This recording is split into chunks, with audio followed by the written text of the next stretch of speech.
Hello and welcome to MindShifters Radio. I'm Tim Hayes. I'm the host for the first hour. And today is Monday, December 9th, 2024. As always, we're grateful to everyone who's joining us here today, whether you're listening live or through the archives, as we spend another couple of hours teaching and supporting people in using some of the most powerful, effective, efficient, and accessible tools I've ever encountered. These tools are available absolutely free through the tireless efforts of Dr. Michael and Jeanie Ryce on the website at whyagain.org. If you go to that webpage and click on the two words that say Start Here in the upper left-hand corner, it will take you to a page where you can download and read Chapter 24 of Dr. Michael Ryce's book. The book is titled, Why Is This Happening to Me Again? And that chapter of the book contains a narrative description and explanation of the primary tool in this work. That tool is called the Reality Management Worksheet, sometimes called the Reality Management Wake-Up Sheet. And it's a tool I've been using to great effect for 20 years now to improve the quality of my life and most of my relationships, and to turn any negative emotional experience I have into part of the infallible guidance system that each and every one of us has been given. You can also download the actual worksheet process itself. It's a simple PDF file. Click the link, download it, print it off, copy it as often as you'd like, and use it over and over again, absolutely free.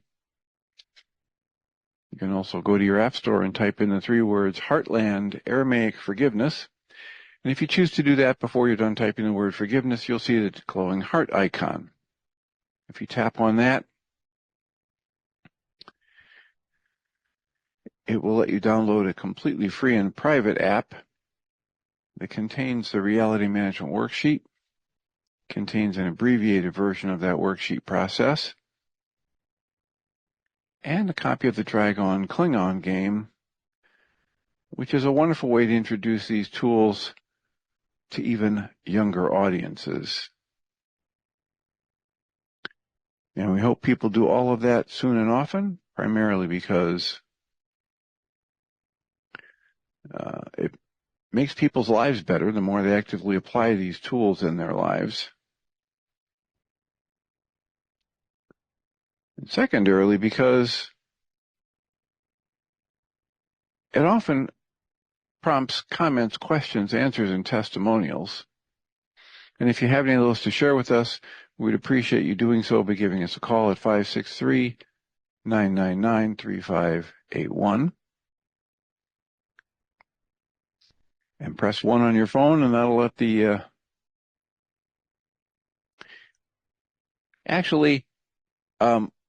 all of that is false today. I'm trying to do a number of things here on the Zoom call. This is for the first time. We're running a Zoom call for MindShifters Radio today, so we'll record today's session. Blog Talk Radio is down yet again, and so don't call 563-999-3581.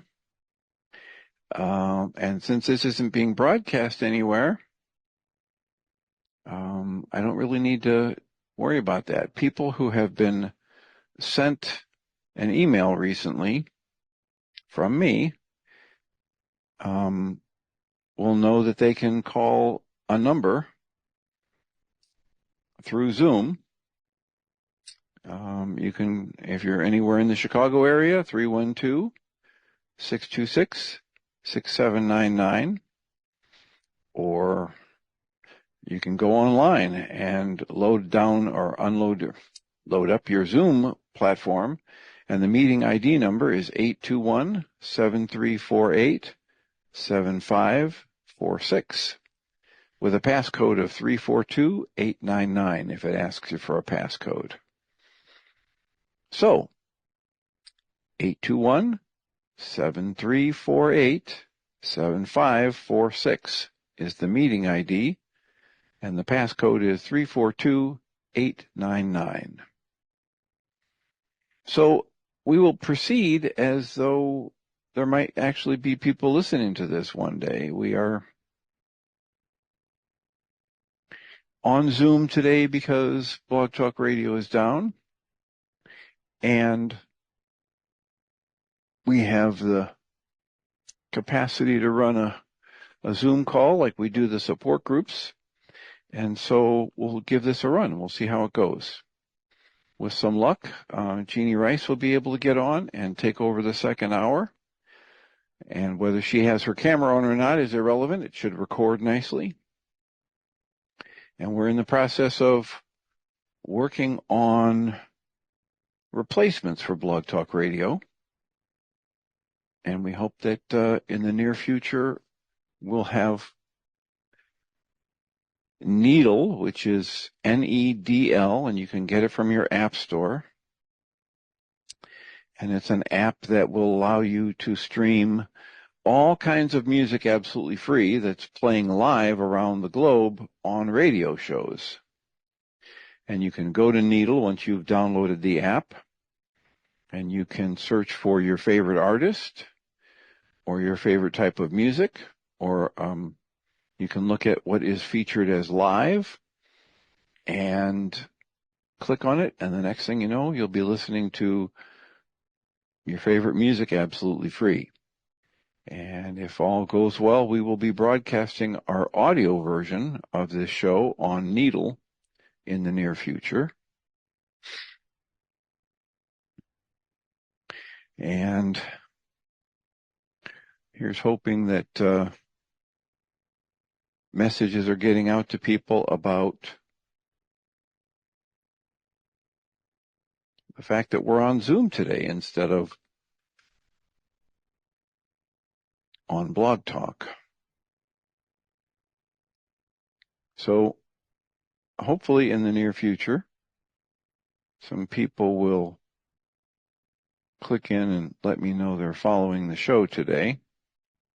I have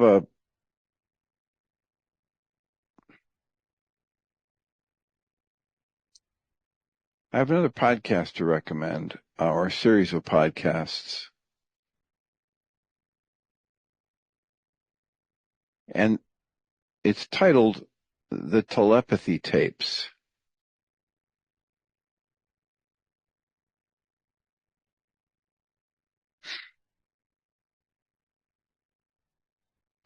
The telepathy tapes are about an amazing phenomenon. If you listen to this, it will literally challenge you to rethink most of what you think you know about life and about us as people.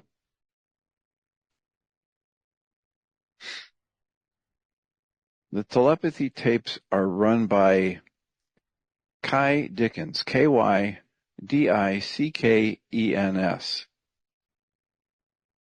And what's written here about it is, in a world that often dismisses the extraordinary as mere fantasy, the telepathy tapes dares to explore the profound abilities of non-speakers with autism. These are individuals who have long been misunderstood and underestimated. These silent communicators possess gifts that defy conventional understanding, gifts that range from telepathy to otherworldly perceptions. This challenges the limits of what we believe to be real.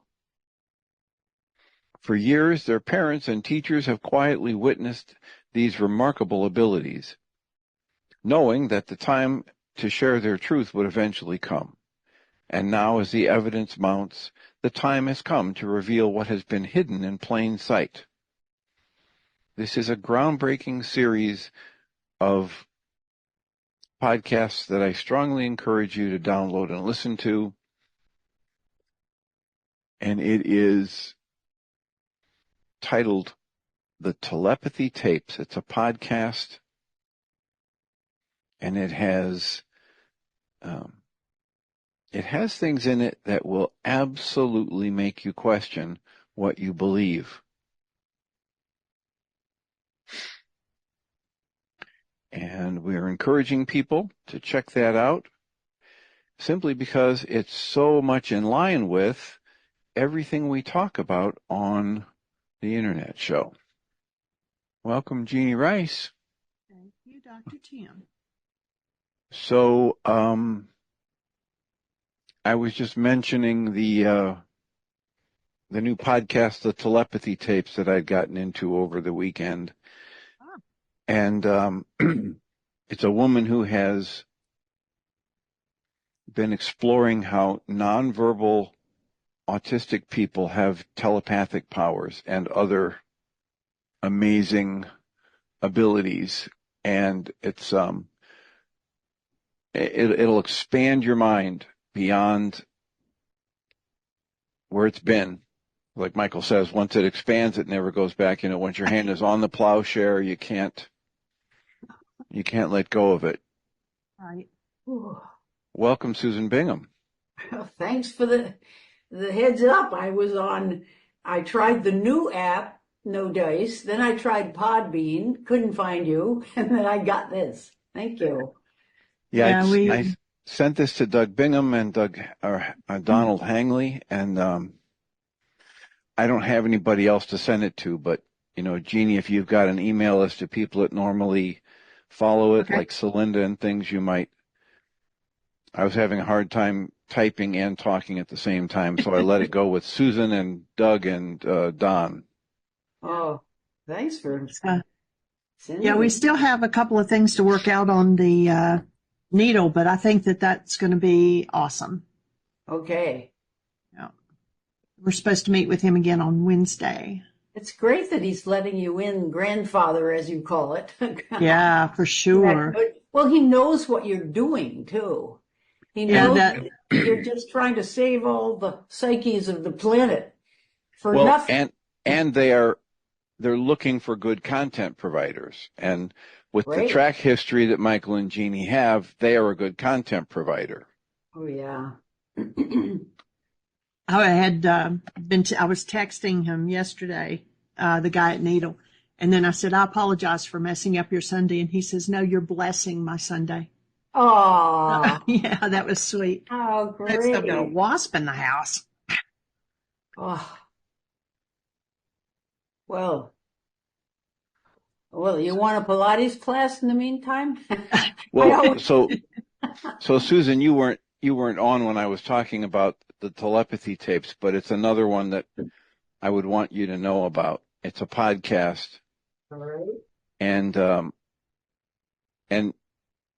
the essence of it is, years ago I introduced on the show a book titled "Lizards Eat Butterflies" I remember by David E. Martin. And David, one of the things that David does is discuss how we have 12 cranial nerves.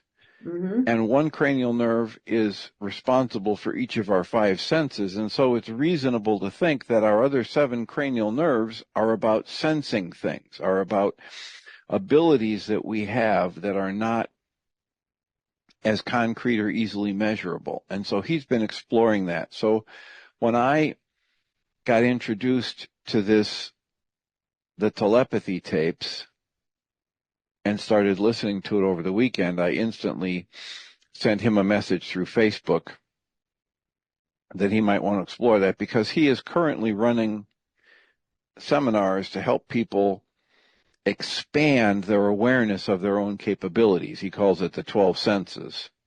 Wow, that would be very fine.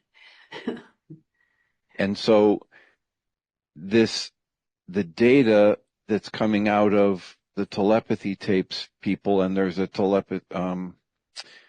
well, you'll hear about what their website is. It might be telepathytapes.com. Oh, okay. But on there, she's actually loaded up video of a lot of these tapes, a lot of these tests that they did. Uh-huh. So you can listen to them, a lot of the audio of them on the podcast, but then you can also go to the website and see, because they had film crews there while they were doing these telepathy experiments with the people that are essentially nonverbal autistically. Really? But they have mind-boggling abilities. I've seen that. Yeah. And so she wants them to get this telepathy registered as one of the savant skills, because they know that savant skills such as math and memory for calendar dates and music, that those exist with some people, and yet there's no credence given to the telepathy. How does that? Is it just literally telepathy that they can read another's mind? Yes. Wow. Yeah, and it is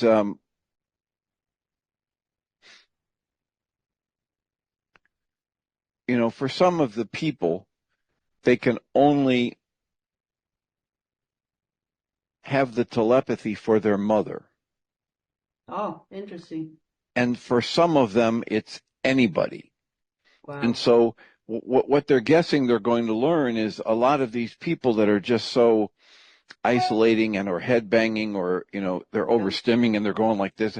What they're going to find is that these are people who basically can hear everybody's thoughts. Oh my God, how horrible. And so they haven't learned how to, quiet it down and filter it out. And yeah.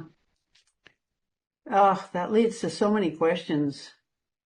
When I go to the refugee center, there are powerful, I just feel a lot when I'm there, and I'm thinking, what am I making this mean? I need to do a wake-up sheet. And I'm wondering if there's some kind of just picking up going on, that if I don't know what to do with that, but it may not be anything like that either. I don't know what it is, but I've often wondered. One experience I had years ago was there was a really, I never thought I would call someone evil, but I went into this woman's apartment and I immediately felt as if I had to get out of there fast. It was extremely dangerous somehow to be there. And I'm not talking about my body. I just felt as if it was the worst unsafe place. And then it turns out that she was,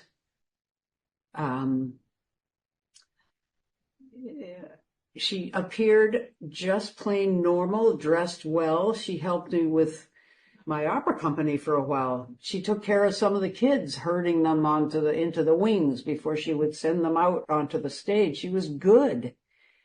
But then she learned that I had a psychotherapy practice, and that was her trigger. And she turned into a woman who absolutely hated me and thought I was the devil himself. And then somewhere along there, we were going for a walk, and I think she was trying to make sense of her strong hatred of me. We passed her apartment, she invited me in, and I just felt as if something went like, get out of here, get out of here. And I got out of there, and then she wrote me this hateful note with inappropriate sexual comments and all sorts of weird things. And then a friend of mine says, how come you're working with her? How did you meet her? Be careful. There's something going on with her. And I've always wondered about that. Was I just picking up on something? Was that? Yes, you were definitely picking up on something. And that's something that many of us do on a regular basis, but we're not, we're not told to believe it or trust it. We don't develop it. And so for a lot of these people, they call them spellers, spellers. Uh-huh. These are people who are nonverbal in usually for the reason of autism, and that's the word we give right to this. Right. And yet they'll take a board with stenciled letters punched out that's about the size of an 8.5 by 11 sheet of paper, and they'll have them point to the letters, and they will spell so they can learn to communicate, even though they're completely nonverbal. They haven't developed, but they can spell, and people are finding out on a daily basis. People with autistic kids are finding out, oh my gosh, my kid is in there. Yeah. Right? There's a person in there. And he's probably a genius too. Well, and at least in some areas, right? And so then once they start to develop that skill, this is just like learning to talk. Yeah. And so they've been shocked to find out that some of these kids that they've been told by all the experts, they can't read, they can't write, they don't know their numbers, they don't know their colors, there's nobody in there.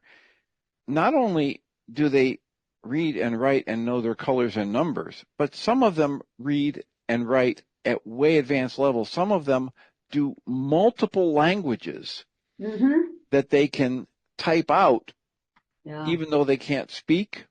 Yeah. Even when their parent only knows one language. Yeah. Weird. I know. And then that opens up so many questions. Reincarnation, previous lives. Where did that come from? Well, just think in terms of the connection. We talk about in this, everything's connected. We're all connected, right? And there's energy levels beyond what we can track with our conscious logical mind. Science knows that at one level, but then shuts the door on what that might mean or applying it in their understanding of things. So I don't want to spend a whole lot of time on it because it's really well done on these podcasts of the telepathy tapes. And for our purposes here, I mention it here because it fits so well into what Michael Singer talks about and what we talk about in the Way of Mastery and the Course in Miracles, that you are not just your body. There is this observer, and consciousness doesn't just arise from the random neural firings in the brain. And there's a consciousness or a pool of knowledge or connection that these people are clearly tapping into, that you and I over the weekend, Friday night, I texted a woman who's moved down to the St. Louis area, 5 or 6 hours away from here. And she and her husband were up here, and we would have a group of people that would go out on Friday nights to dinners. And so I was thinking of her Friday when I was there with another couple, and we're having dinner. And so I texted her and said, I'm talking to Bob and Margaret and thinking of you guys. And she wrote back, "Oh my!" exclamation point. She says, "I don't think about you every day, but today I did." And then here's the update, right? I mean, like, there's been big things happening in their lives. And so we've all had experiences like that. Well, that's what Jung was talking about in one aspect of what Jung was talking about with synchronicity. And we are trained to ignore that and downplay that. But when you start listening to things like the telepathy tapes and what these people are doing, interacting with their family members and then others, it will boggle your mind and expand your willingness to explore what might be going on with you and others. And some of these people who are nonverbal autistic are communicating very, very clearly now through the spelling mechanisms or typing on keyboards. Eventually they learn to type on laptops and things. And so now, but think of it as the intellect is in there. But the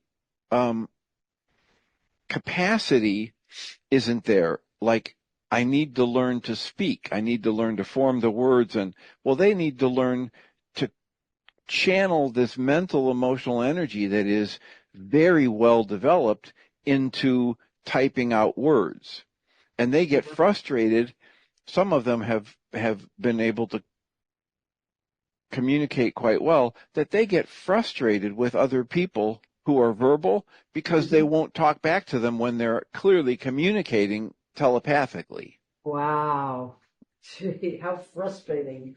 And then they have the thing they call the Hill, which is this space out in wherever where they gather and meet. Mm-hmm. These nonverbal people on a regular basis. They don't have to be near each other. They don't have to be in the same state or zip code or continent. And they go and they meet and have Wow. conversations at the Hill. Oh my God, that's amazing. Melanie. Hi. Hello, Hi. Melanie. Long time no see. Why did I get this email? Well, because Blog Gee. Talk Radio is down, and Oh, this okay, is our that's what I Blog thought. Talk Radio hour, and we're just we're in the process of trying to make a shift over from what all of the things that Blog Talk Radio did for us as a technological process into something else, because Blog Talk Radio is going away by the end of January. And it looks like we're going to have 2 or 3 different pieces to do everything that Blog Talk Radio did. What And about so, Melanie, are you Podbean? on our mailing list?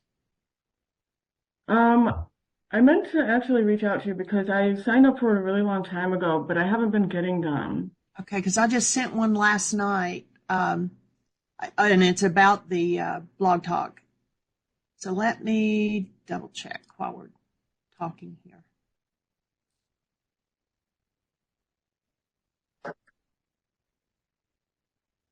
Who else is here? Susan Bingham. Susan? And I'm Jeanie. And Jeanie.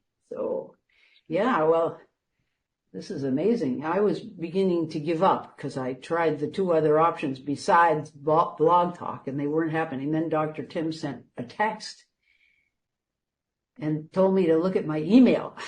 So I looked at, that's great. Thank you. You know, I've seen 2 examples of the telepathy, both what were calling at the time, this is years ago, mentally retarded 2 boys, different boys. The parents bought a piano. You've probably heard this, and they put it in their living room, and they all went to bed, and in the middle of the night, they heard this gorgeous piano playing.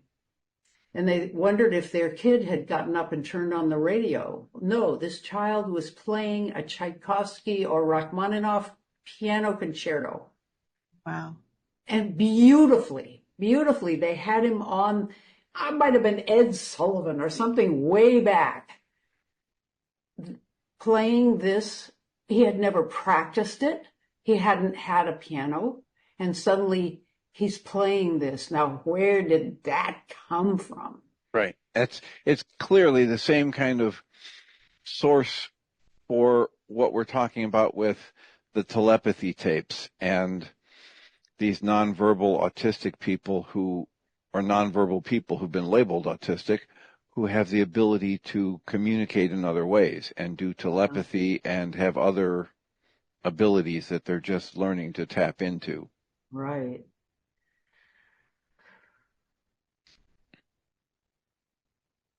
Melanie, you're not on our mailing list, so I will go ahead and add you now. You need my email address? You already Well, know. I sent you the notice for the Zoom link, so yeah. So I'll put you in there, and I'll send you the link for the newsletter I sent out yesterday talking about Blog Talk. Okay, thanks. I bet you put that together, didn't you, Jeanie? All the explanations, all the photographs, all the little arrows. I did. Unbelievable. So Melanie, please feel free to just, turn your camera off or whatever and go on about your business and listen in. We're just trying to have people have access to the MindShifter Radio Hour on its new platform, whatever that might be, wherever that ends up being. Yeah. What happened to Podbean? Well, Podbean is not very user-friendly for us, and it's not very good quality. So we're looking at a better solution. Are you on Podbean today? No. Because I tried to find you, and finding you is always rather iffy, and then it's a miracle when suddenly I can hear you. But yeah, Well, the new situation that we're looking at will have the Nedl app, and once you're on the Nedl app and you follow the show, then every time anybody goes live through the Dr. Michael Ryce, isn't that what we ended up having it be yeah, on Nedl? They will send you a notification through your Nedl app that you're live, and you just click the app and you listen. that's great. And then if you wanted to call in, yeah, then you sign up, and then it'll let you, talk. and you don't sign up every time. Once you've signed up, is that good? Once and Right. for all? Yeah. Because you don't want to deter people by having too many steps. They're just going to go make their lunch and go about their business. Yep. This is one of the things we liked about the Nedl app, is that it is supposed to be, once you're on, and we've tested it a few times, and it's in the process of making it smoother, because apparently we had some glitch between the Apple I/O system and Jeannie's Google. Do you have a Google phone or an Android? An It was an Android Android, phone. yeah. Yeah. But we got that worked out. But it still would not send me the download. So that's one biggie that they've got to fix, because if we have a show and we can't get the download on it, it's not going to help us much. But so we're meeting on Wednesday. So hopefully get those things ironed out.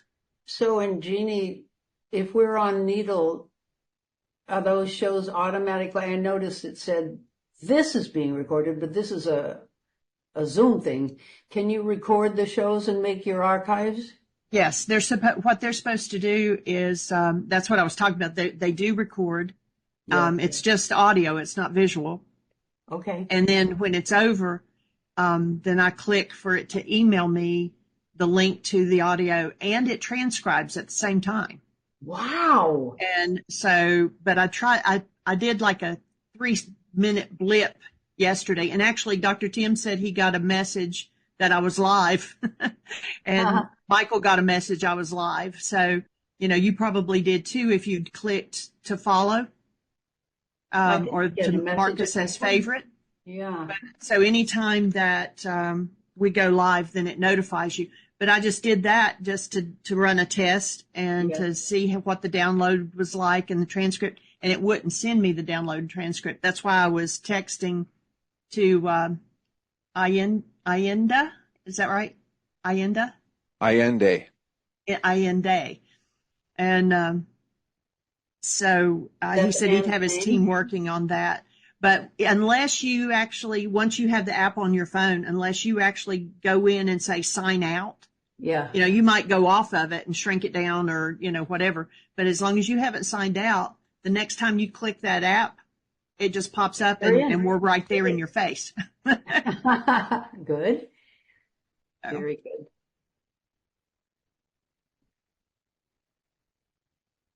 Well, the other thing I wanted to mention today for the show is that Michael Singer's latest podcast, Transforming a Struggle into Strength, The Art of Conscious Living, episode 32, is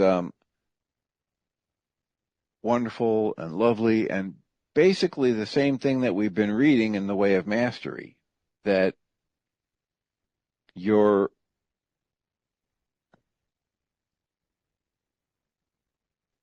here to experience life and observe life. And as you do that, every time there's something that you grab onto because you just love it and you don't want it to go away, or every time there's something that you try to push away because you really don't like it, you create distance between yourself and the actuality of life in the moment. You create tension. You create what in the Eastern field of philosophies they call samskaras. These are blockages to the flow of life, to your experiencing life in all of its splendor. Wow, and he likes to quote the third Zen patriarch in saying that preference, every time you create a preference, heaven and hell have been separated by light years and they'll never connect. Wow. Any preference. I So, can get. so Buddha says all life is suffering, which you can observe for yourself, whether you're rich or you're poor. At some point in time, you're going to have suffering in your life. And the second truth is that the suffering is created by preference. Mm-hmm. So don't choose a preference. Just allow everything. Well, this is the keys to the kingdom in the way of mastery. Allowance, intention, surrender, etc. So in this podcast, Michael Singer says, people don't like it when we tell them don't have a preference. We have people who've been in the support groups and on the internet show, and they get really upset when we start talking about the unproductive nature of special relationships. Mm-hmm. And they think what we're telling them is they shouldn't like anyone or anything. And so Michael Singer says he's going to take a risk and rewrite this second noble truth, or what the third Zen patriarch says about it. Instead of getting rid of all preferences, he says, feel free to prefer everything. Oh. And this is the same message that, Susan Bingham, a while back, years ago now, you said something about, if we were here, I would squeeze you so tight in a hug that, you'd be screaming for mercy or whatever.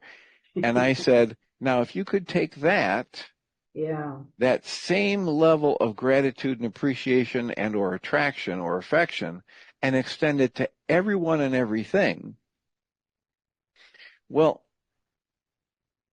that's the message that Michael Singer is talking about. And as he's rewriting what the third Zen patriarch said, instead of have no preferences, prefer everything, allow everything. And the desire, intention, allowance, surrender, and humility as the 5 keys to the kingdom are pointing at exactly the same thing. Everything that's unfolding is the flow of life. And as I choose an interpretation for it and then craft my response to it, I create my experience of it. What if I created an experience that was based on allowance and surrender and asking to be taught by life, rather than sitting back and thinking, I know how life should be going, and this is bad and this is wrong and this shouldn't be happening? And that's the invitation in this work, and that's the invitation that Michael Singer talks about in his most recent podcast, which I said was episode 32. Yeah, I was just going to say, for weirdness' sake, I dreamt about Michael Singer last night. Now, why? Well, because we're all connected. Synchronicity. Weird, huh? And there's a quote that Michael Ryce has taken. He's adapted one of Einstein's quotes. And the way Michael says it is, what we have heretofore called matter is energy. There is no matter. Everything is energy that's been slowed in its vibration to become perceptible to the senses. And then Michael goes on to say, if you think you're separate or separate from anyone or anything, you're living in an optical delusion. Now that's more than optical. Right. But that's a paraphrase that Michael uses of the Einstein quote. The Einstein quote in its entirety says that a little bit differently. And then it says that we are a part of what we call the universe. And if we think that we're separate or separated from any other part of the universe, we create this dynamic that lets us have specialness. And that specialness becomes a prison for us as we develop a special affection for certain people and things closest to us. And Einstein says, of that prison, the only way to dismantle that prison, have I gone muted? Can you still hear me? I can hear you. I'm getting a call and I need to take this. Go ahead. So Go ahead. run out of the other room and come right back. So Hi, Lily. the only way out of that prison is to dismantle the prison by extending that, what we call special affection, to everyone and all of creation. It's the same message as in Michael Singer's podcast. Prefer everything. Have appreciation for every emotion that your heart can generate and experience. Appreciate every life event as it unfolds. Question, what's mine to do here? Question, gee, I wonder how this flat tire is going to have me meeting people I wouldn't have met otherwise. That they might end up being a blessing in my life, or I might end up being a blessing in theirs. Right. So the thread of wisdom goes from the Course in Miracles to the Way of Mastery to Michael Singer to Guy Finley to all the stuff we talk about on MindShifters Radio, Einstein, etc. Because when people are observing accurately how these things work, it's like one of my favorite quotes from Guy Finley is, there's nothing more practical than true spirituality. Why? Because true spirituality is simply understanding how things actually work. And once anybody understands how things actually work, it sounds very much like everything else that actually works. There might be special jargon, there might be different devices or techniques or worksheets that people create, and yet the obvious fundamental thing is we're all connected, we're all the same. We're all operating in these energy fields that go way beyond what our five senses can track, and yet we're still being affected and influenced by them. Right? Why are you dreaming about Michael Singer last night? Probably because I was listening to Michael Singer's podcast twice over the weekend and thinking about sending it to you, and along with the other podcast about the telepathy and nonverbal people, because the dynamics that they're experiencing at a very high level when they have somebody who's a nonverbal autistic person who can do telepathy and other amazing things, that same dynamic is functioning for all of us all the time at different levels. Mm-hmm. And we all have this apparatus. It's like in one of the podcasts, they were talking about how Lucille Ball years ago got some fillings put in her mouth, and then she was driving, and all of a sudden she heard music and her radio wasn't on. And so she thought she was nuts, but she mentioned it to people, and enough people had it mentioned it, and they said, yes, that happens. And so she drove back on that route, and she was by a radio station. And as she got close enough to the station, because there's no power for reception or tuner, there's just the fillings in her mouth that were arranged the right way. And other people have had the same thing. Tuning fork phenomenon. It is. We're swimming in these energies. Yeah. And some parts of us are getting those energies, registering them, but we're just not registering it at the conscious logical level. We haven't raised it to the level of awareness of our five senses yet. And yet we are still swimming in the connection of, how many times have you heard me say through the Way of Mastery, all minds are joined? Mm. Can you remember?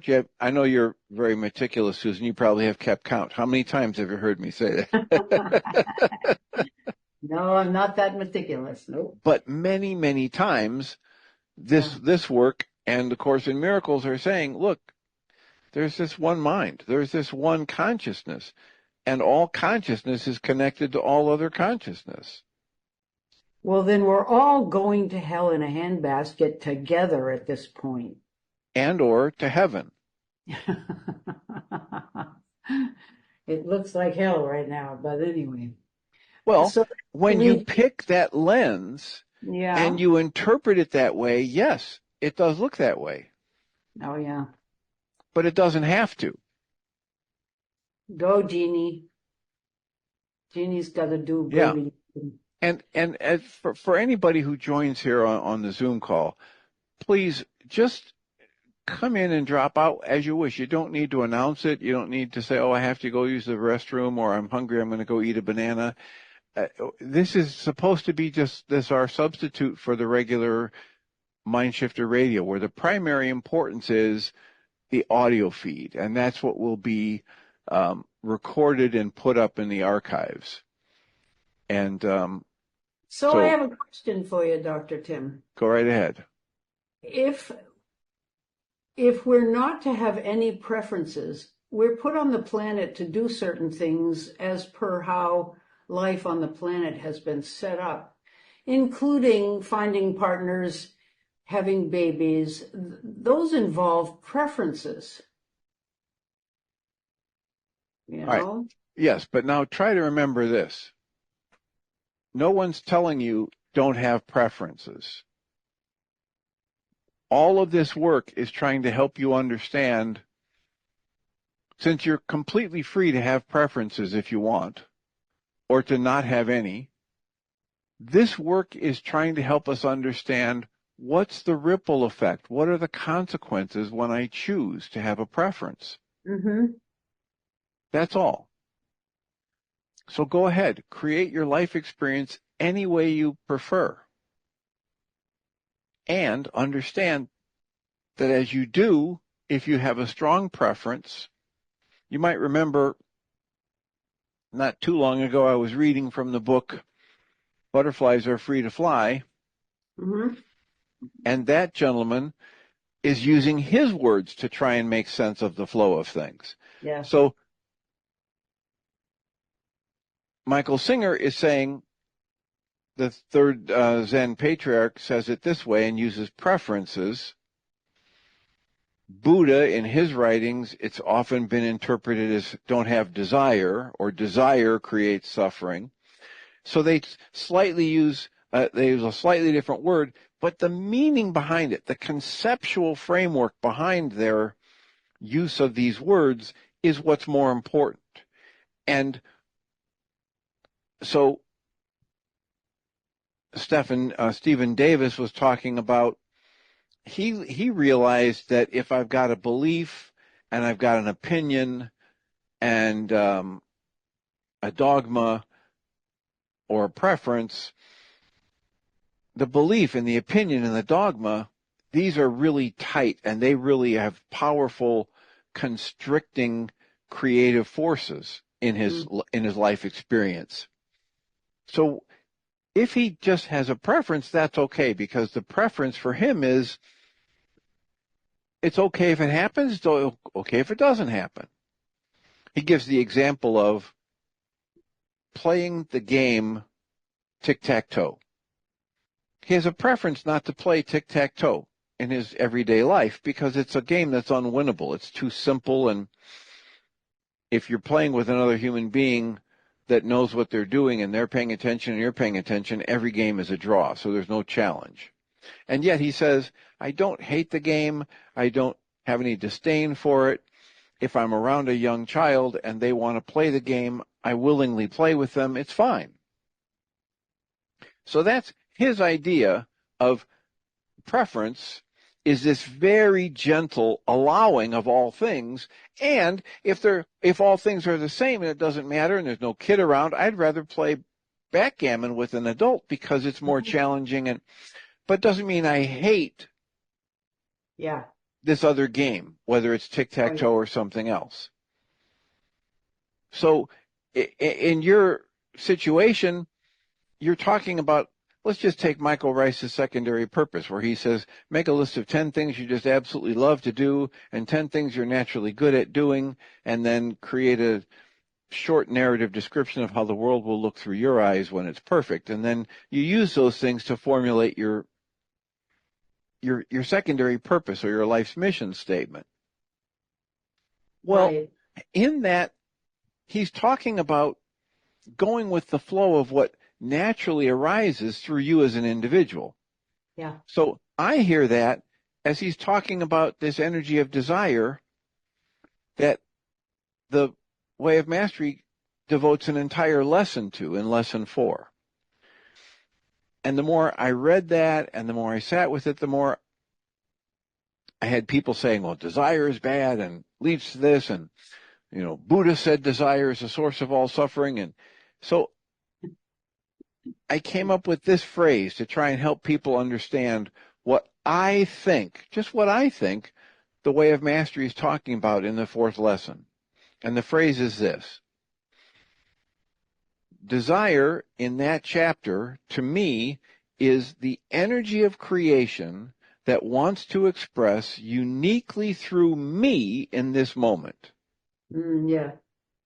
So it isn't something I prefer. It's this thing that will flow through me when I'm not resisting, when I'm not striving too hard, when I'm in allowance and surrender to the flow of life and asking to be taught by life. And then I might have an urge to comfort somebody, or I might have an urge to walk away from somebody while still feeling this loving connection. And so I will act, and yet I'm acting from this loving connected space. I'm acting from this recognition that we're all the same, that we're all one consciousness, and we all began as an egg and a sperm, and we're all going to end up in the dustbin. But that's not our essence. Our essence has always been connected in consciousness. Mm-hmm. And when I act from that awareness, my actions are going to be far more harmonious, compassionate. I really like the 8 C's that Richard Schwartz uses in the IFS work.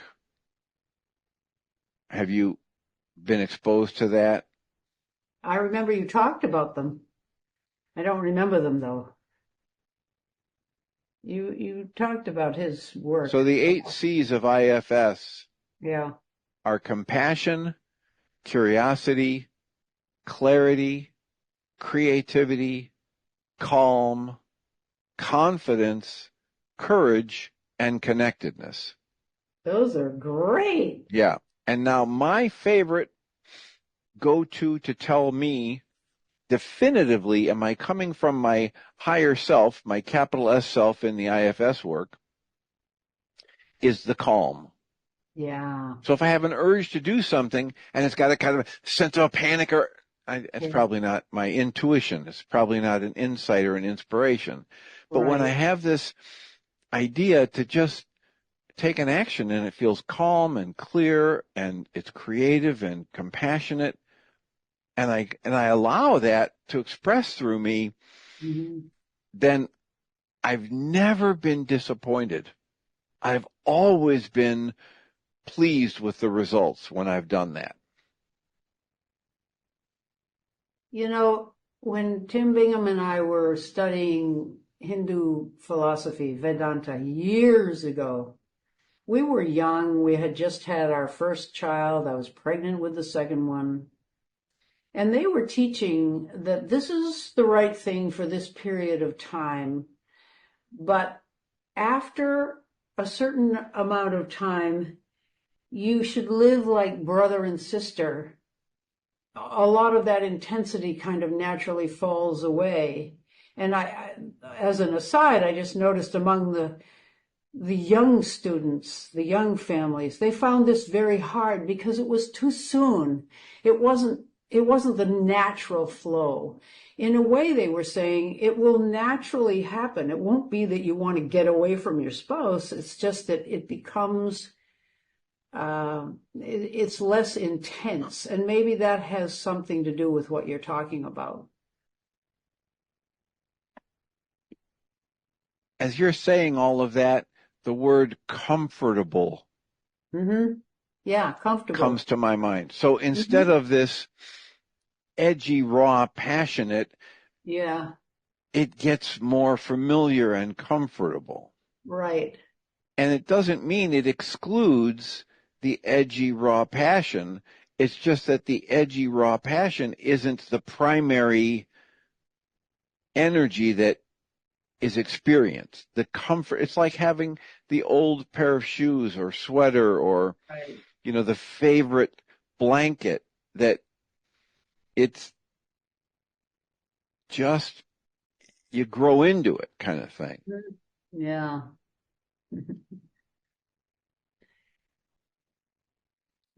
So with the 8 C's, compassion, creativity, curiosity, connection, courage, confidence, clarity, and calm. I like to end with calm because it doesn't matter how many of those I have. If I'm feeling edgy or panicky, I'm probably not in my higher self or that core self. And then he's got 5 P's: presence, persistence, perspective, patience, and playfulness. Oh, And of that's course, good.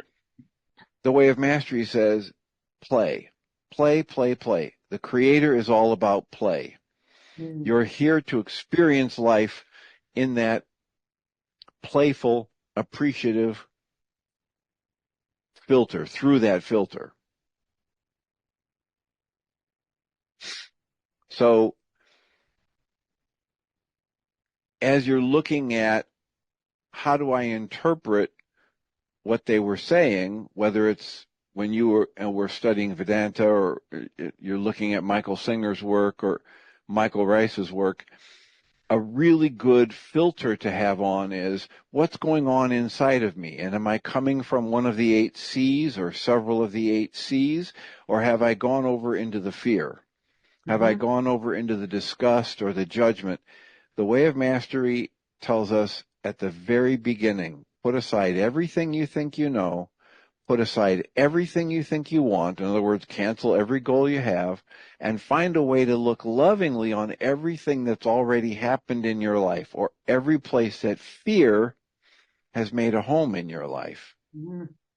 And when you do that and consistently do that, the end is clear. The end is guaranteed. You're going to get where you want to go. You're going to create that heavenly experience. You're going to awaken to your connection to your source. And so on the way there, what are the signposts I might look for? I might look for the 8 C's and the 5 P's. Mm. And if I'm experiencing something from any of the 8 C's, I'm probably going to get better results when I take an action from that than if I'm experiencing something from the anger or the bitterness or the hurt or the resentment or the fear or the confusion. And then if you use that as your overarching framework, then you can apply any tool you like en route, right? You can do breathing, tapping, Michael Rice worksheets, Ho'oponopono, Byron Katie's work, MindShifters. MindShifters, Diedrich Wolzak's worksheet, etc. And your guidepost along the way is going to be, am I staying compassionate, connected, creative, calm, confident, etc. So, Jeanie, you came back on. You're here. We're down to our last minute, I Wow. guess. You did it, Dr. Tim. Wow. So, Jeanie, now I should be making you host, right? Okay. We'll give that a try. Okay. Very good. So, we come from love. We're made of love. We are love. Everything else is false. Have a great show, Jeanie Ryce. Thank you. Thank you. So this is the second hour of MindShifters Radio via Zoom. And today is Monday, December the 9th, 2024. And we don't have a call-in number. I don't know if anybody else is going to join us or not. Michael's actually got the baby in there, and he didn't Let's see the baby. We bring the baby in. But anyway, is there anything that I can do to support either of you, Melanie or Susan? Oh, and I'll just happened, talk about synchronicity. Let's see if a computer will pick it up. Back Not wanting away to. me. Oh, yeah. Michael Singer's Untethered Soul. Oh, yeah. So I really enjoy, I have gone through it once. I'm going through it again. It's really pretty cool. So he talks about the inner roommate, the person that's in our head. No kidding. Yeah. You're muted, Melanie. Are you talking to somebody else? Because I can't hear you if you're talking to me.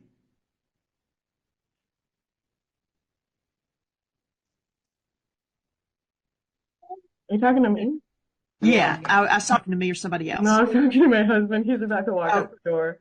Oh, okay.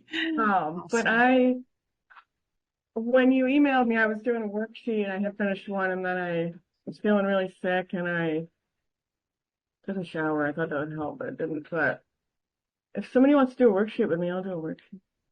Okay, we'll be glad to do that. Hey, So, I was being really loud though, so.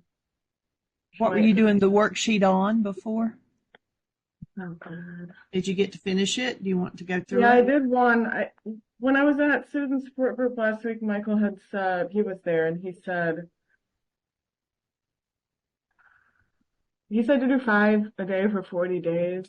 And I did 3 one day and then 1 and then none. Like, I haven't been able to do 5, but I'm trying. That's my goal, to That's do 5. okay. Just be gentle with yourself. And, if 2 a day is more reachable. Well, I like setting the goal to do 5 because when I do that, I do at least a couple. Like, otherwise, if I say I'll do 1 a day, I might not do any. So. Yeah. Okay. So what would you like to do a worksheet on? Are you physically, you were saying you were sick? Well, So I'm not sure what it is. I feel like I'm going to throw up, and great. a ton of anxiety, which I don't know where it's coming from. I don't know why. I just woke up with this huge ball of anxiety in my stomach. Okay. And so see, that's the manifestation, the feeling nauseous. You said the anxiety was in your stomach. So that's actually, yeah. That's actually what? Okay. So it's what we call backing into a worksheet. So if you can put down, which one are you doing? The short form, the 7-step, what? The 7-step with all the words on it. Okay. With all the words. With all the words. And there is also an abbreviated version that doesn't have quite as many words. But okay, I think I've got the same one you do here in front of me. So you can start with the feeling. So, down in 1C, the story, you could just put in there, you woke up with anxiety in your stomach. Is that a baby there too? Yeah, my daughter, she's almost 4. She's drawing. Oh, okay. Cute little sounds. So you can put that in 1C, and then you could back into it. So if you think about experiencing, feeling anxious, what's the emotion actually behind that? Anxiety can be an emotion, but there's usually something else behind it. Would there be, fear or? I think so. Okay, so put that in 1B. And of course, then you back in and you put your name. I, Melanie, who I'm love, am experiencing fear. And, if there's more than one emotion, then it's more than one worksheet. And your denial causes your carbon-based memory to displace the experience of your essence love. So if you're in fear, there's 3 filters in the mind. There's fear and anger or hostility and love. And when one's active, the other 2 are not. So if your fear is active, then your love filter is not active. And so it displaces you being in the presence of love. And your story is, so the object of attention, unless there's somebody else that pops into your mind that you're anxious about, then you could do this worksheet on Melanie.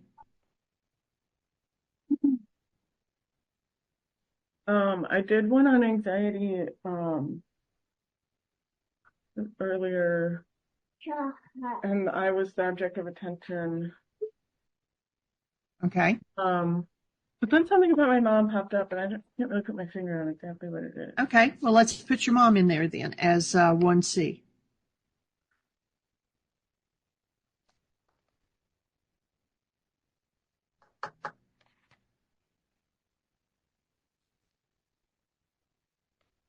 So if you think about being fearful or anxious around your mom,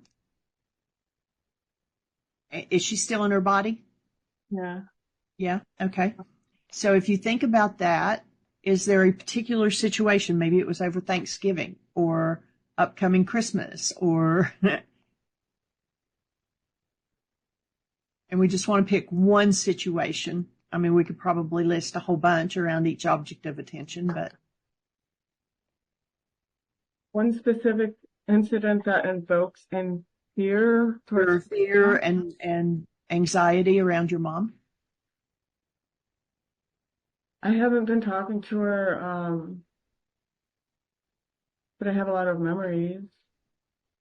Okay. Are you supposed to meet with her? If you haven't been talking to her, then with the holidays coming up. Well, she came over on Saturday, so.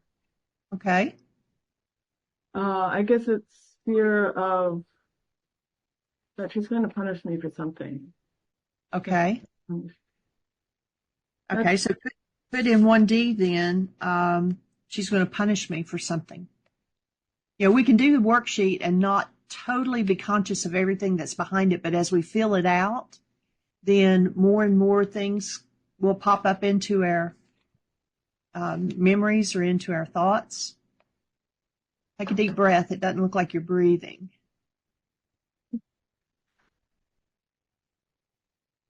Okay, so the worksheet that I did this morning, I have a lot of goals, I guess, things that I'm trying to accomplish that I'm failing at, I feel like. And so I did my worksheet like that, and then that's when the feeling of my mom punishing me came up.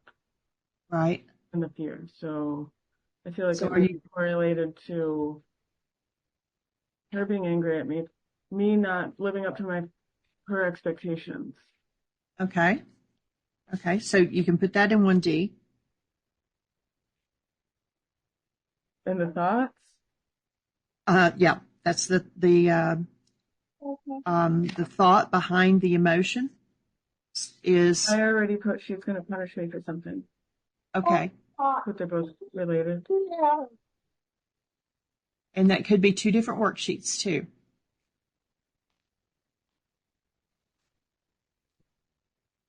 So just by what you just said a minute ago, I would guess that your punishment for her is to avoid her. Is it you said you hadn't been talking to her? Well, mostly out of like self-preservation, but yeah, I think so. Okay. Hi, sweetie. Hi.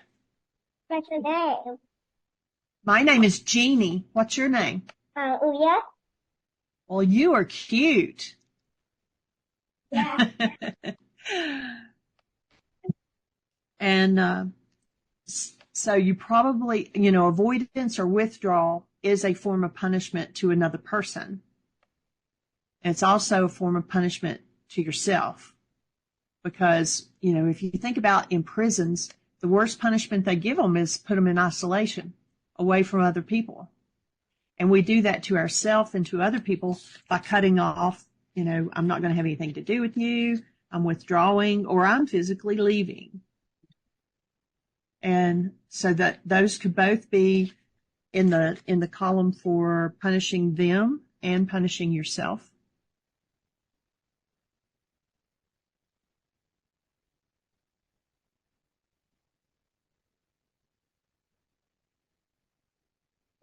And I choose to honor truth, and I'm willing to face and process out all disease-producing energies for from all my relations or generations. I'm willing to go through the physical, mental, and emotional symptoms of healing. Now, the reason that's in there is because, as maybe you took on as a child that you didn't live up to her expectations and she was going to punish you for not following through or whatever. And so you took on, and these, I'm just guessing here, I may be totally off. So you took on, I don't meet up, I don't, I'm not good enough, I'm not successful in her eyes, I'm not, whatever. And so we take that on, and, it probably as a child made your stomach hurt, brought up fear and things like that. So then as you're doing work around those issues and healing, those same emotions, thoughts, feelings, physical manifestations, all of that will come back forward again. But just realize that you survived it when those energies went in. You'll survive it as those energies are going out. And it will create the same, I'll give you a good example. Back earlier this year, I had a horrible sore throat. I mean, it was just, I couldn't even swallow water.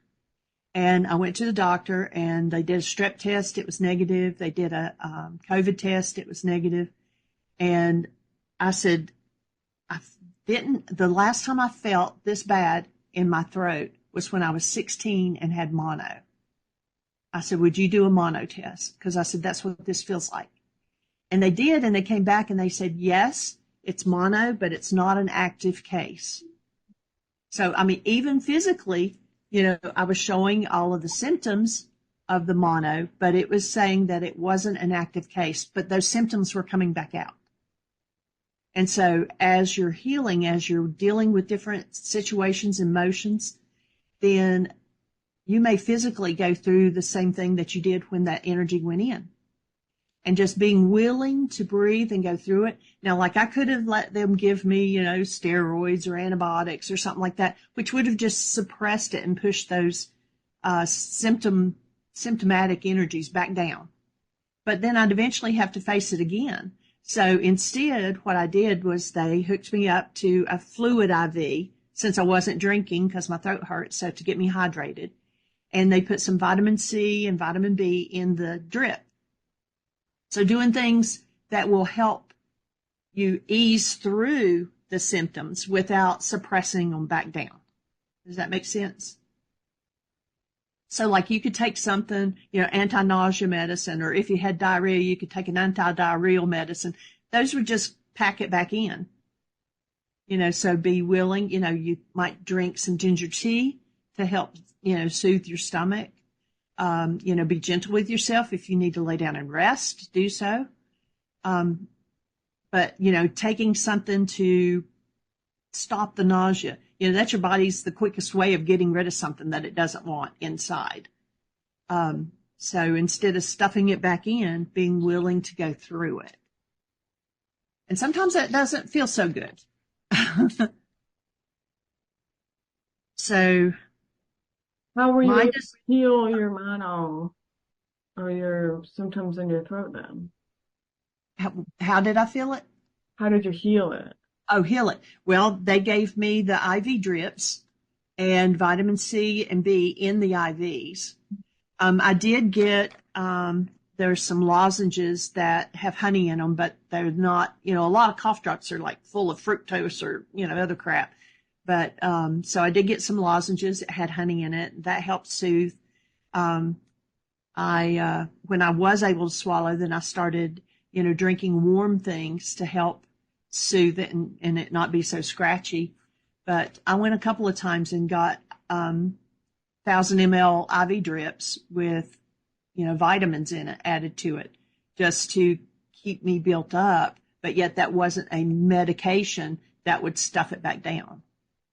And like a bunch of worksheets or something, and then it went away. Oh, I did worksheets on it, yeah. But what it was and what came up in doing the worksheets is when I got married when I was 16. And I thought I was leaving home. I was going to be independent. Well, I was only married to him for 3 years, and he abused me all 3 years.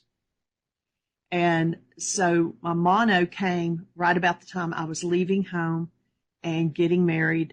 And like all this stress and all these things were going on. And so earlier, and it wasn't exactly when Dad passed. We moved here to help take care of Dad when he got sick, but there was just a lot of stress going on. And so dealing with the stress and doing worksheets on the stress, what came up was that I was emotionally going through some of the same feelings that I did when I was 16. That I wasn't being cared for, and that, I wasn't worthy, and my husband needed to abuse me because I deserved that. All kinds of crazy on those thoughts. things? I did. Okay. And because back when those things happened to me, I didn't have these kind of tools or anything. And I just stuffed them down, actually pretended like, well, I haven't seen him in 40 years. Why should I have to do worksheets on him? Yeah. He's gone. But if I didn't deal with it, it's still inside of me. And so being able to deal with those energies that I took on, the beliefs that I took on that were not true, the thoughts that, I wasn't worthy, that, I was unlovable, that, I deserved to be mistreated, just all kinds of things. And so having to work back through those. And whereas when I had mono when I was 16, it took me probably 6 weeks at least to get better.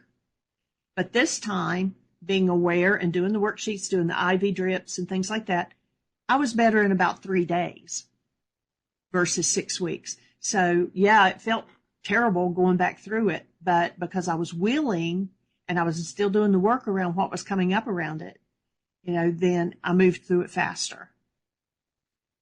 And actually it's kind of like, when Michael and I both got COVID back in 2021, and I did a lot of worksheets on fear, because when COVID first came out, people were dying from it. And there was just a lot of fear that rose with that. And so I did a lot of work around that.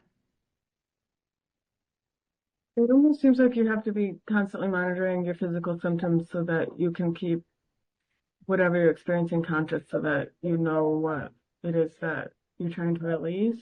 Yeah. Because that's what Have you ever heard, 3 weeks. have you ever heard or looked at Louise Hay? She has a website called The Alchemy of Healing. Yeah, And she's pretty much on it as far as like, if, your stomach hurts, then what is it that you can't stomach? If your, legs or hips hurt, what are you afraid of about moving forward, or what can you not stand? If, you can also look at what part of your body, what side of your body. Your left side is female or feminine. Your right side is masculine. So if, like, say, let's just give an example, my left shoulder. Okay, then I would want to do work around what female in my life, whether it's me, my mom, who, and I feel like I'm shouldering a burden or something around them. It's energy that you take in on the left side. It's energy you put out on the right. So those kind of things can also give you clues as to what you need to be looking for. But yeah, your body will be telling you what is going on mentally, emotionally, spiritually. How do you know about that left side, right side then? Where's that from?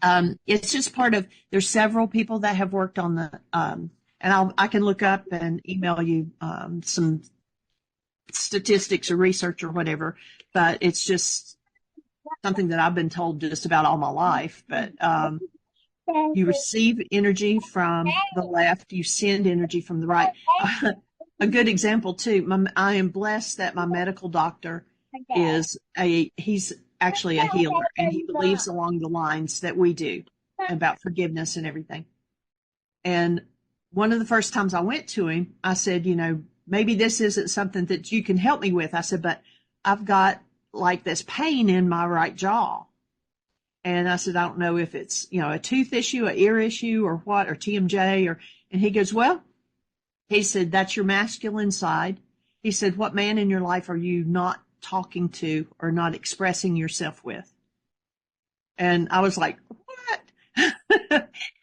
And then another doctor that I went to one time, we were actually on vacation, And my mom had just passed away, and I had taken Dad on a trip that he and Mom had already had planned. And so I said, do you want to go or not? And he said, yes. So we went on this trip.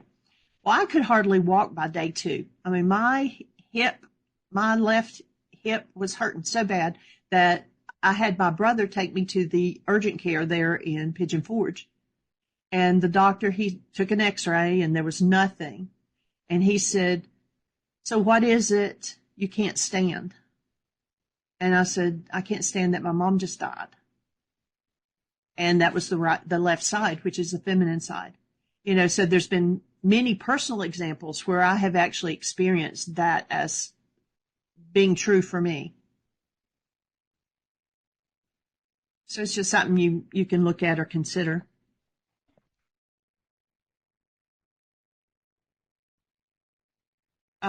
You're muted.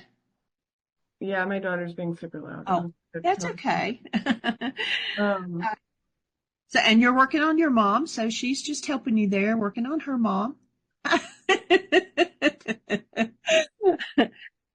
So, what would be the exact goal that you would want from your mom? Looking at, I didn't write what my story is, and I don't know if we already well, did that. that's where we had put in that you felt anxious and nauseous when you woke up this morning.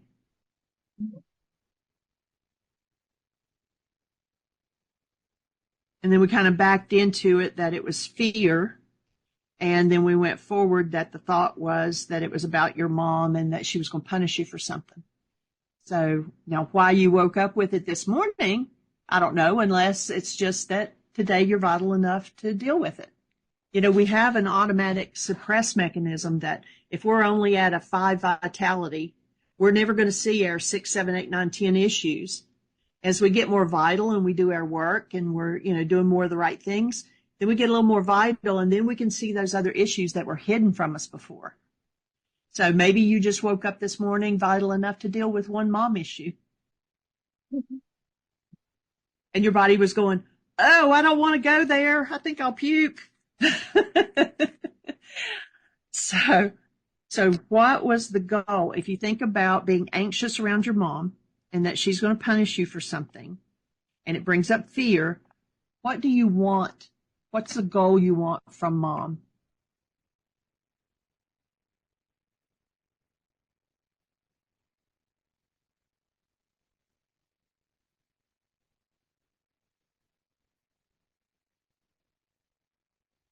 Might be along the lines of wanting her to make you feel safe, or for her to be supportive, or to honor you or cherish you. It could be anything around that. What do you want from mom? Well, the general idea that I have behind the feelings that I'm about to be punished for something. So I think the goal is to do what I'm supposed to do what she expects of me, to fulfill her expectations. What is it you want from her, though? That's what you think you need to do for her, but what do you want from her?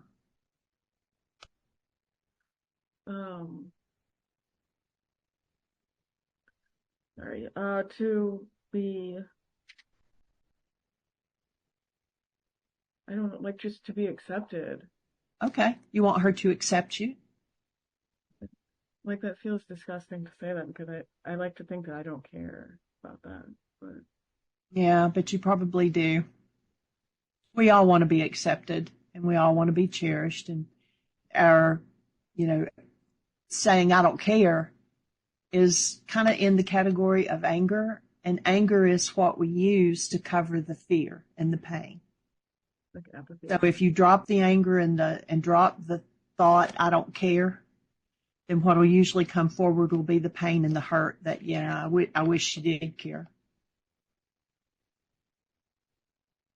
There's a lot more I have to work around in regards to her. Yeah, they're kind of like hydras. The hydra was a mythical creature that had all these heads, and if you cut one head off, 3 more came out. So it's kind of what these worksheets do. So take a deep breath. I choose my essence, which stirs the love in everyone involved. You know, the rose and the butterfly story, and I'm sure you've heard it. There's a rose and a butterfly, and they meet, they fall in love, they have this awesome time, and one day the butterfly flies away. And because the rose thinks there's nothing greater than the love of that butterfly, it uproots itself to give chase. What happens to the rose when it uproots? It dies, because it makes something else more important than staying connected to its source. And your source is love. So when you let fear or anger or guilt or shame or whatever overpower the love that you are, you've uprooted yourself. And so we want to get back to that, and we want to stay with it. So when upset, my perception is built out of corrupt data driven by my goal and is a limiting picture constructed from 9 bits of data out of 10,000 brain cells firing. By canceling the goal, my replicate mind's reality collapses and gives me direct contact with the denied and dissociated parts of my carbon-based memory, which projects and blames others for its content. So it's like, you know, we have a goal in front of us, and that's all we can see. And we've got these blinders on both sides. It reminds me of when my grandfather used to plow the fields with a horse, and it had blinders on so that it would just go straight forward. It wouldn't look around and want to wander off or whatever. So our hostility and fear is like blinders. And so when they're on, all we can see is this goal that's right in front of us. And so when we cancel the goal, it's like taking the blinders off, and now we can see the whole picture. And, you know, the answer to our problem may be right there beside of us, but because we have these blinders on, we can't see it. So that's why we want to cancel the goal, not because it's not a worthy goal. You do deserve to feel safe and secure and cherished and loved and comforted and all those other things. You deserve that from your mom and everybody else in your life. You deserve that from yourself. It's going to be an inadequate worksheet because there's a lot of other goals that I have that involve my mom. Okay, so you write those down on the side and do another worksheet on those. One worksheet will pop up other things and when you write them down as they pop in your mind, then you can go back and do those worksheets.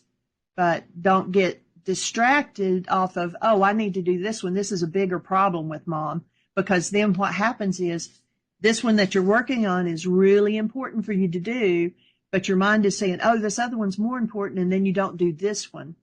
And so it's kind of like you self-sabotage.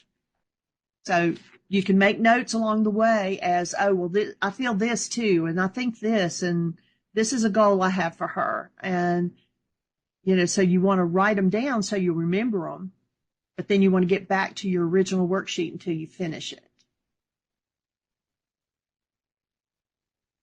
And it would be, even if you get to the bottom of this worksheet and you still feel cruddy, it's still a successful worksheet if it has brought up all these other things that you need to do work on.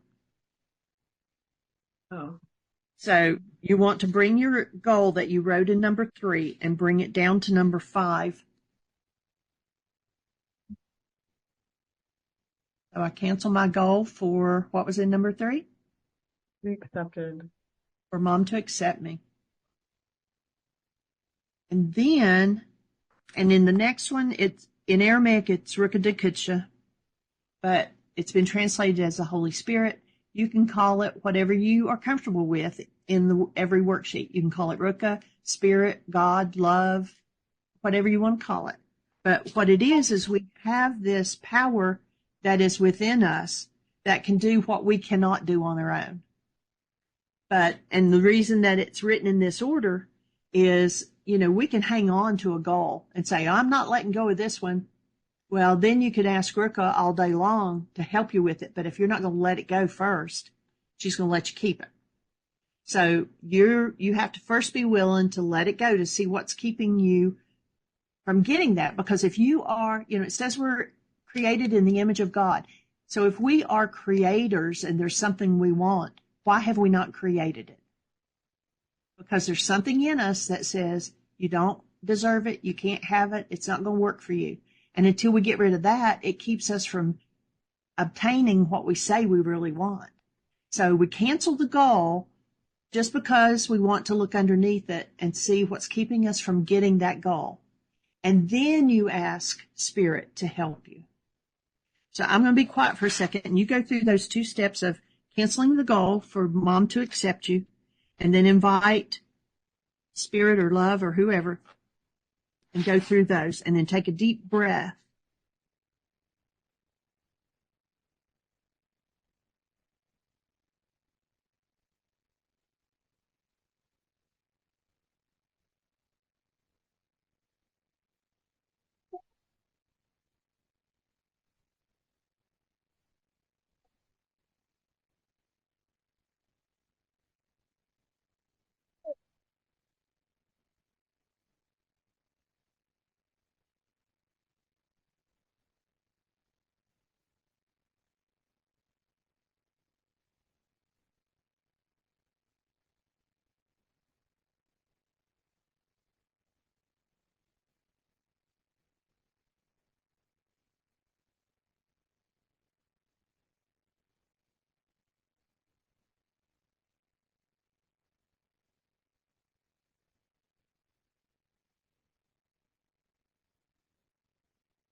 How do you feel? Huh? I guess I don't like to touch worksheets on my mom, but So it probably is an area you need to do worksheets on.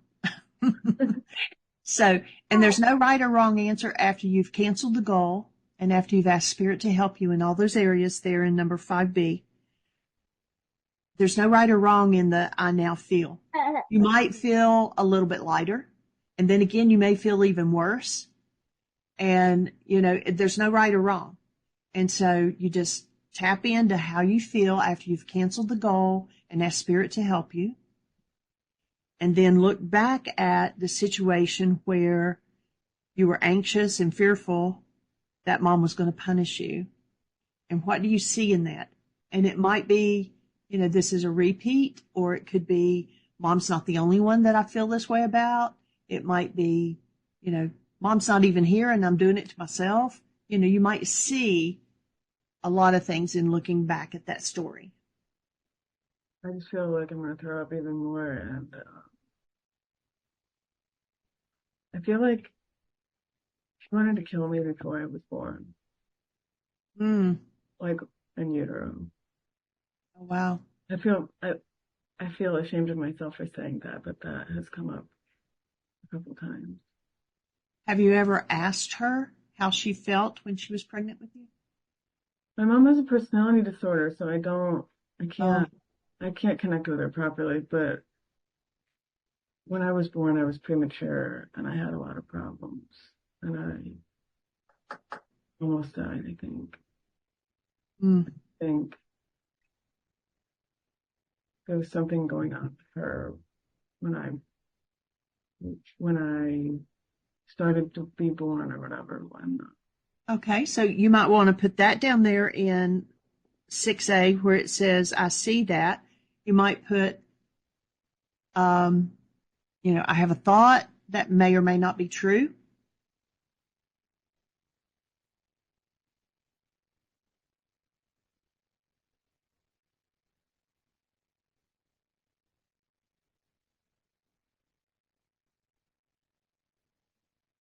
But you have a purpose on this horrible plane. person for saying that, though. No, if it's a thought, it could be a lot of things that we work through are even generational. Oh. And so if you could talk to her or your grandmother or whatever, they may have had those same kind of thoughts. They didn't know how to work through it. And so it's now because you are willing to do your work, the issues come up. It may not even be about you and your birth. It might have been about your mom's birth or your grandmother's birth. And you're dealing with a generational issue that nobody else has been strong enough to deal with. So it may not even be true about you. It may be true about them.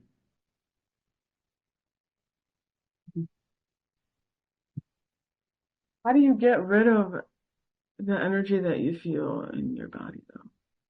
Like another. If you need to throw up, do so. If you need to lay down, put a cold wash rag on your head and take a nap. Take care of yourself. Drink plenty of water, because, that's, if there's toxins that are released in your body through working through issues or whatever, those toxins hit the stomach and the stomach goes, ugh. So, take care of yourself and do what you need to do to,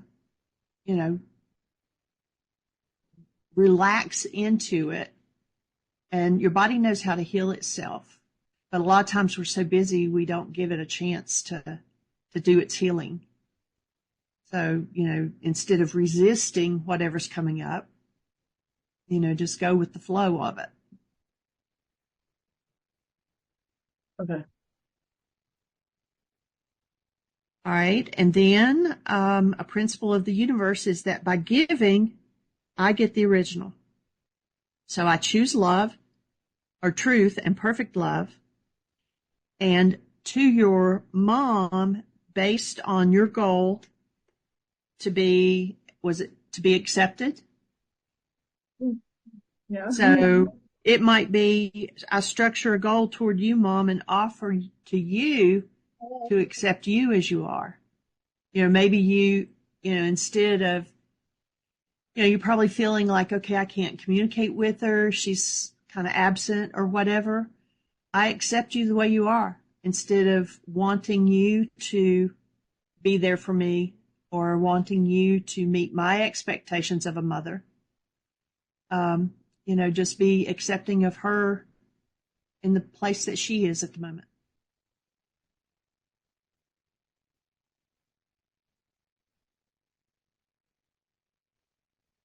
Quite frequently in the past, I have done worksheets that have led to more,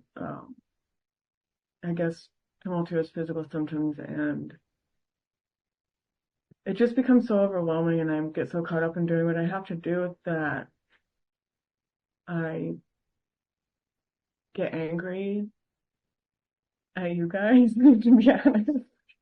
And the anger. I listen to Michael, and I get Dr. angry. Tim. And I'm like, why are you making me do this? And it's awful, and I'm not going to listen to the show anymore. I'm not going to do these things anymore. And I'm depressed. And then I realize the necessity of doing it, so I get back into doing it. And then this kind of thing comes up, and I just don't know how to maintain the ability to function properly. But I guess that's beside the point. Never mind. No, it's part of it. And so, like I said, instead of setting a goal for yourself that, oh, I have to do 5 a day, and then feeling like you're unsuccessful, set it for something that's achievable for you. Set it for 2 a day. And then once you see that you can, okay, I've done 2 a day now for a week, then you might go up to 3 a day or something. But instead of beating yourself up that, oh, okay, you didn't meet your mom's expectations. All right. Oh, I can't do 5 a day. I'm not meeting their expectations. So that's probably a story that's happened repeatedly. Have you ever had a boss you didn't feel like you met his expectations, or a teacher, or a sibling even? And maybe even yourself. Maybe you set goals so high, and then when you can't achieve them, then you beat yourself up over it. So, it's not that you're, letting go or saying, okay, I'm just going to, lower the bar so that I don't have to try. It's not that. It's you're just giving yourself the space you need to make the small steps. And, it would be better to do that than to say, okay, I quit. This isn't working because I can't keep up. I can't do it.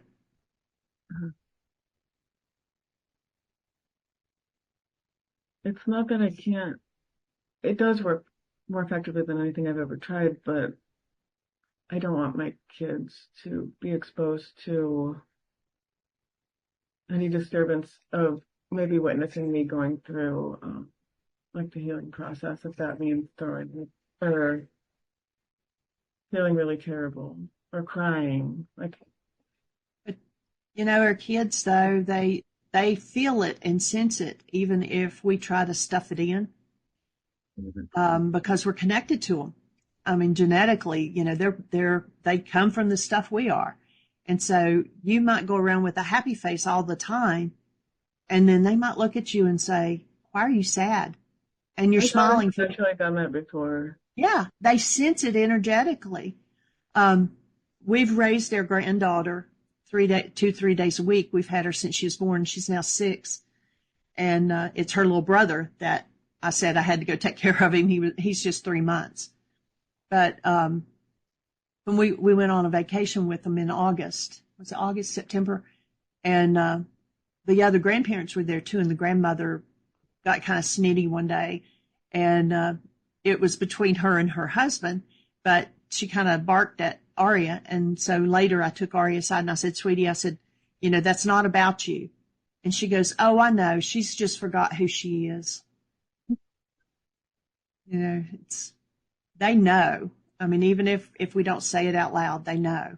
And they'd rather see you real, you know. And I mean, if they see you crying and say, you know, just love me a little bit here, hold me, you know, hold the space for me, you know, I'm just going through something, but I'm okay, you know, and let them be part of your healing.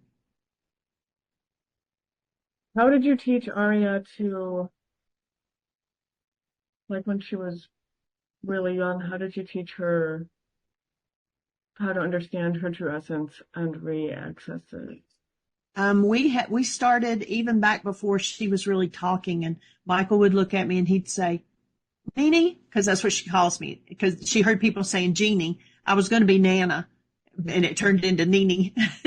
And Michael would look at me and say, Nini, why are we here? And I'll say, to be loved. And I'll look at Michael and I'll say, why are we here, Papa? And he'd say, oh, to be loved. And then, you know, we just kept doing that. And then once she started talking, we'd actually ask her, you know, Aria, why are you here? And she'd say, be loved. No other kid asked that, though. Huh? I've never heard a child ask, why are we here? Oh, no, Michael and I would ask each other, Oh. and we would answer, we're here to be loved. Okay. So she would get it, that's the essence that she is. You know, we would just tell her, you know, you're awesome, you're wonderful, you're beautiful, you are love. And she just got it. And the same thing with, you know, if when people say, like, you know, don't fall down the steps, well, the focus is on falling down the steps. And so if we'd say something like that, we'd go, oh, cancel that thought. And she got used to that. And actually her mom and dad said she'd come home and says, she's constantly telling us, cancel that thought. And then as she got a little older and she realized, you know, okay, we're canceling goals that we have too. And she said, I try to teach them at school, but they won't do it. So I just cancel it for them. I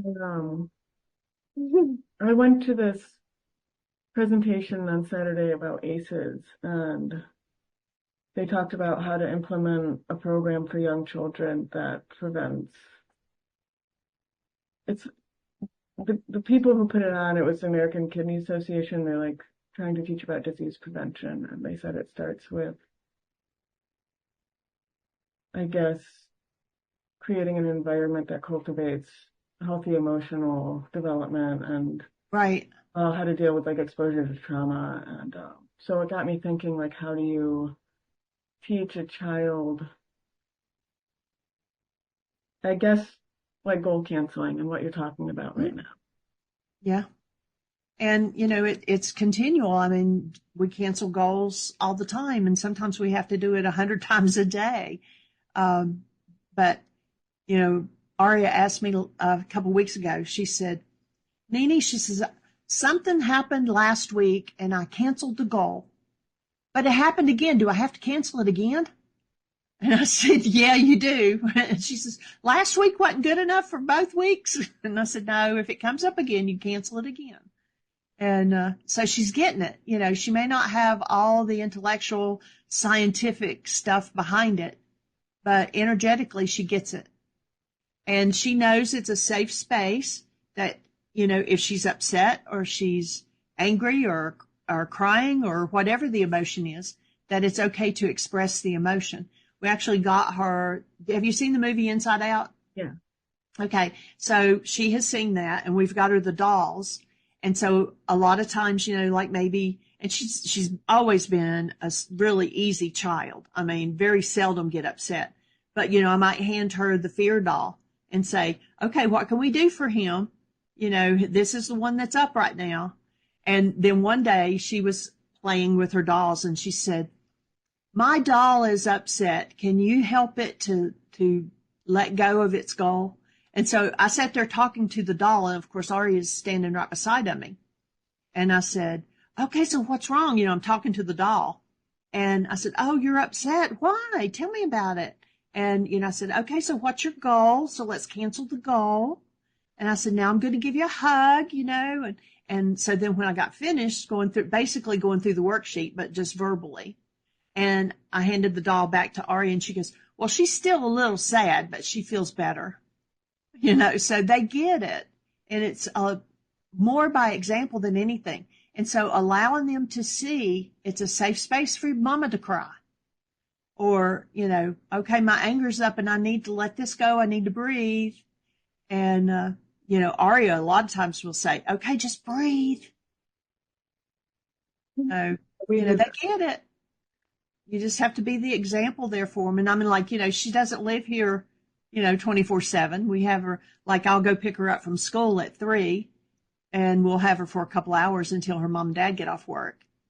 And, so just being the example, even in the short time that we're in her presence, and she gets it.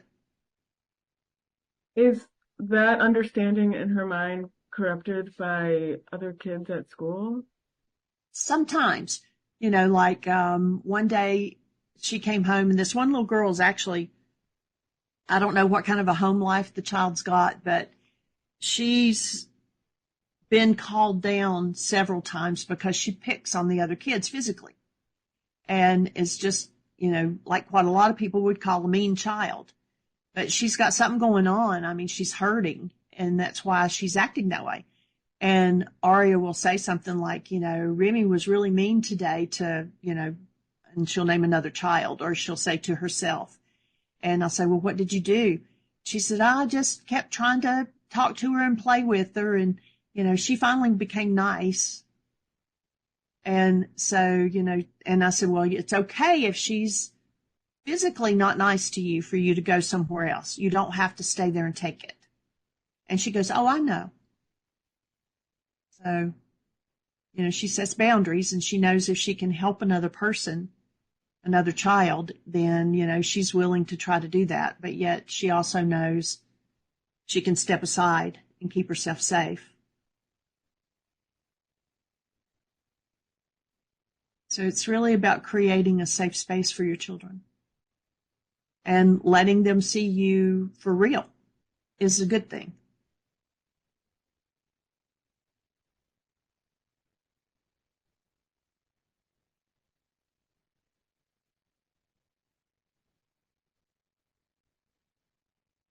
I didn't mean to hijack the whole hour. No, you're good. You're good.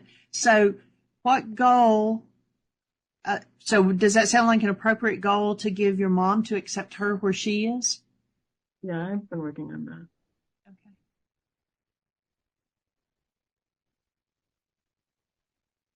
And so see, that's a goal that you are in charge of.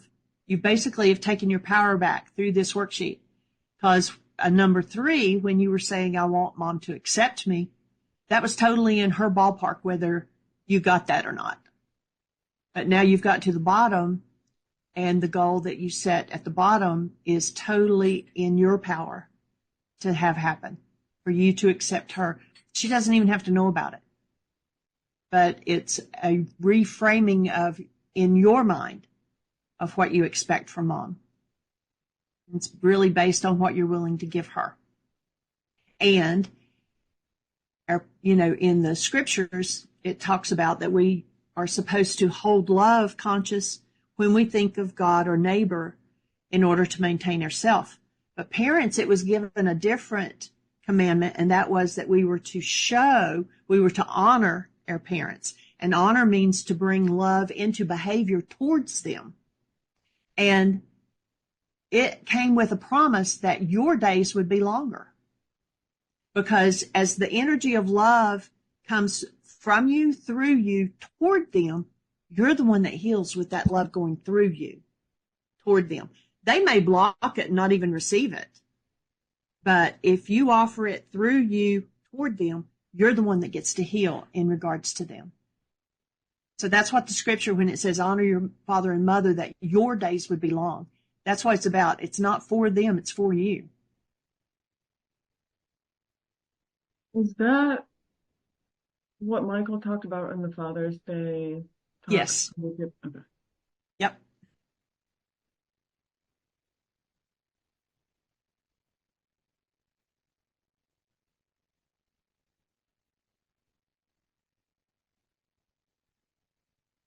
All right. Well, thank you for talking with me and inviting me to this. Absolutely. It was, Dr. Tim said he had sent out the email to a few people, and he said, I don't have everybody's email. He said, can you send it out? So I sent it out to a few people, and you're the only one that popped in and joined us. So I'm glad you did. I needed it. Give your baby a hug there. Going to the bathroom right now. You just have one?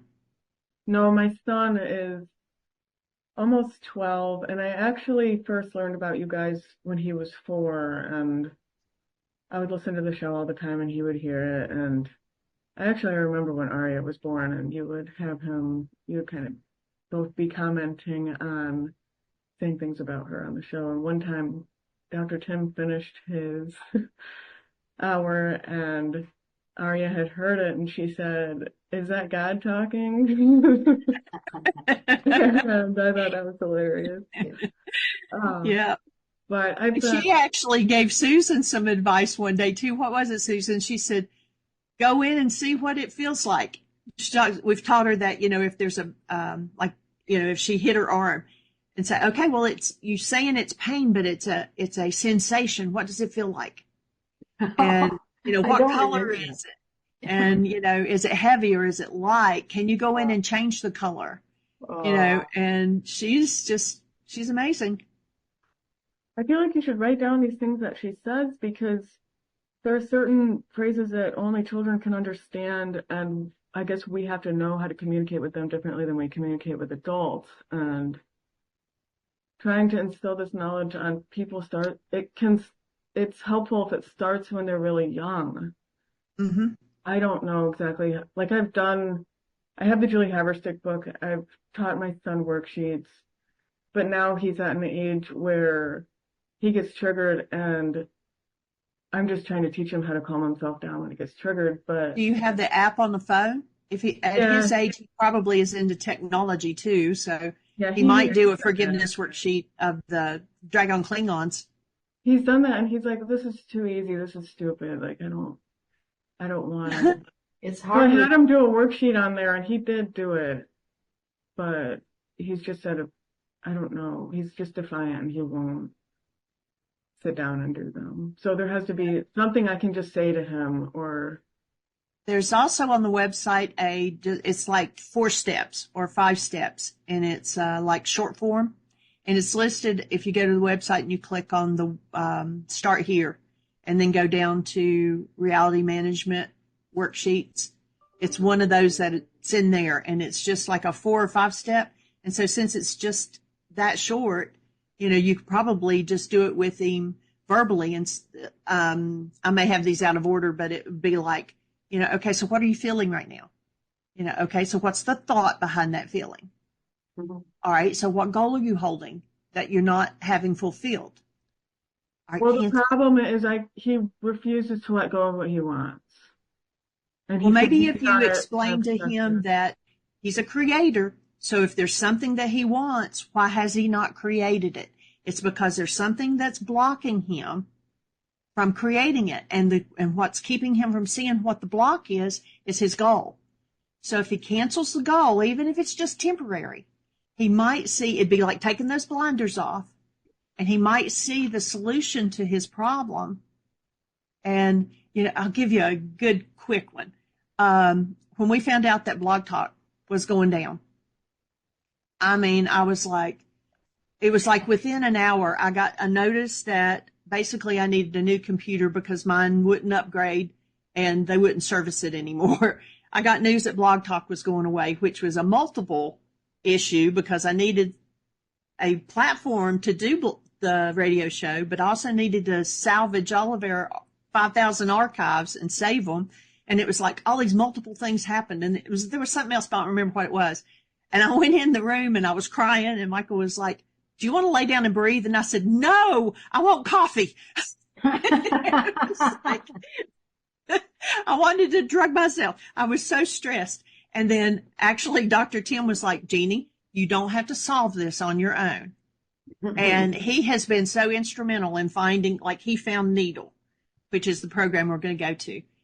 He also found the Poditizer, which is where we're going to put the archives. I mean, so he's done a lot of the legwork, and he said, "Just sit back and breathe and let it go." He said, "It's going to work out. We're going to be fine." And that's because he was calm. Yeah. Yep, for sure.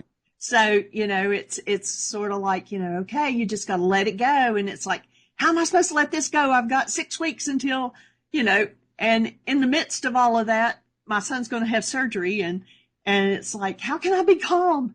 It's just, so anyway, just breathe, take one day at a time, be gentle with yourself, keep doing the worksheets. When is your son having surgery? December 27th. Oh, okay. He's got a tumor, and so he's going to be having brain surgery. And they're 99% sure it's benign, but he's going to lose his hearing in his right ear. And unless, I said, maybe they'll open his cranium and the tumor will just fall out and they won't have to mess with the nerves. Who knows? So anyway, yeah, so we'll be playing special shows for 8 days while we're gone to Nashville. How's the fundraiser going? It's actually going really well. We've got enough to cover the cost of the house. And so now we're working on, because we'll have to get groceries and things like that. And so we're going to be good.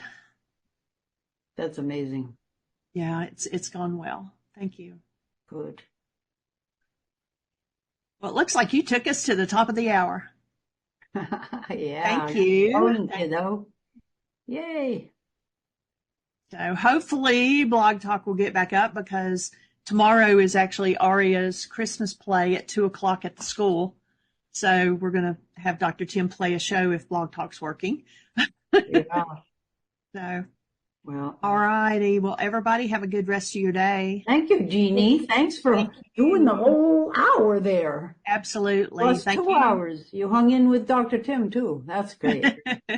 Yeah. Thank you all for being with us. Thank you, Melanie, for Good being to with us. see you, Melanie. Yeah. All righty. See you, everybody. Okay. Bye.